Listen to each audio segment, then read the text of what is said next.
12 जून 2025 दिन था बुधवार का और वक्त था सुबह का, जब एयर इंडिया की फ्लाइट A171 ने अहमदाबाद एयरपोर्ट से टेक ऑफ किया। लेकिन उड़ान भरने के चंद सेकंड बाद ही ये विमान एक रिहायशी इलाके में जा गिरा। इस दर्दनाक हादसे ने देश को हिलाकर रख दिया। 242 यात्रियों में से 241 की मौके पर ही मौत हो गई और जमीन पर 19 लोग इस हादसे की चपेट में आकर काल के ग्रास बन गए। और अब इस भीषण विमान हादसे की सरकारी जांच रिपोर्ट सवालों के घेरे में है।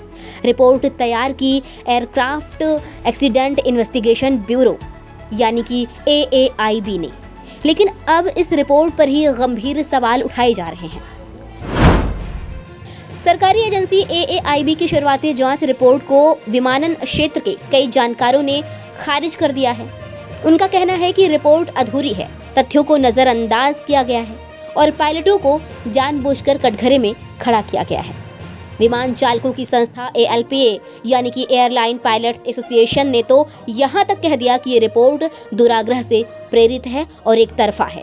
ALPA ने इस हादसे की किसी स्वतंत्र विदेशी एजेंसी से जांच की मांग की है। इस मामले पर एक्सपर्ट की राय क्या कहती है वो भी जान लेते हैं। जी हाँ, एक्सपर्ट्स के मुताबिक हादसे की असली वजह थी इंजन फेल होना। टेक ऑफ के दौरान विमान की ऊंचाई अचानक गिरने लगी, जबकि बोइंग 787 जैसे आधुनिक विमान एक इंजन पर भी सुरक्षित उड़ान भर सकते हैं। ऐसे में सवाल है, क्या दोनों इंजन फेल हो गए थे? रैट यानी कि राम एयर टरबाइन की एक्टिवेशन इस बात की पुष्टि करती है कि विमान के दोनों इंजन ने काम करना बंद कर दिया था। ये टरबाइन सिर्फ तभी खुलती है जब विमान को इमरजेंसी इलेक्ट्रिक और हाइड्रोलिक पावर की जरूरत हो। वीडियो फुटेज और तकनीकी विश्लेषण से साफ है, ये कोई साधारण तकनीकी गलती नहीं थी। AAIB की रिपोर्ट का एक अहम दावा ये है कि टेक ऑफ के बाद एक इंजन फेल हुआ और पायलट ने गलती से दूसरा इंजन बंद कर दिया। लेकिन सवाल है, क्या इतनी बड़ी चूक कोई सीनियर पायलट कर सकता है?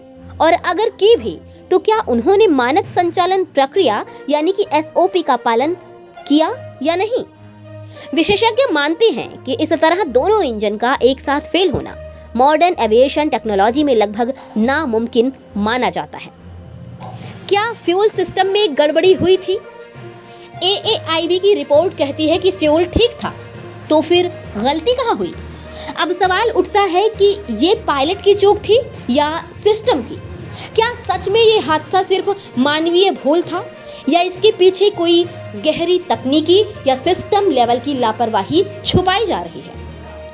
वहीं विदेशी मीडिया की माने तो रिपोर्ट में कई बातें छिपाई गई हैं और असल में दोष पायलटों पर मढ़ा जा रहा है। ये बात और गंभीर हो जाती है जब एक पब्लिक ट्रस्ट वाली एजेंसी की रिपोर्ट पर भी लोगों का भरोसा डगमगाने लगे।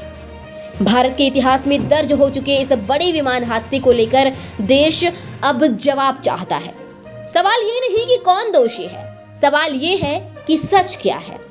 क्या पायलट सचमुच गलती पर थे या फिर इस हादसे की वजह कोई तकनीकी गड़बड़ी थी जिसे अब छिपाया जा रहा है? AAIB की रिपोर्ट ने जवाब कम और सवाल ज्यादा खड़े कर दिए हैं। अब जरूरत है एक निष्पक्ष, पारदर्शी और अंतर्राष्ट्रीय स्तर की जांच की, ताकि भविष्य में कोई और हादसा ऐसी रहस्यमय चुप्पी का शिकार न हो। आप देख रहे हैं खबर 24 एक्सप्रेस। सच के पीछे की परतों को खोलती है ये खास रिपोर्ट। बने रहिए हमारे साथ और देखते रहिए खबर 24 एक्सप्रेस। नमस्कार।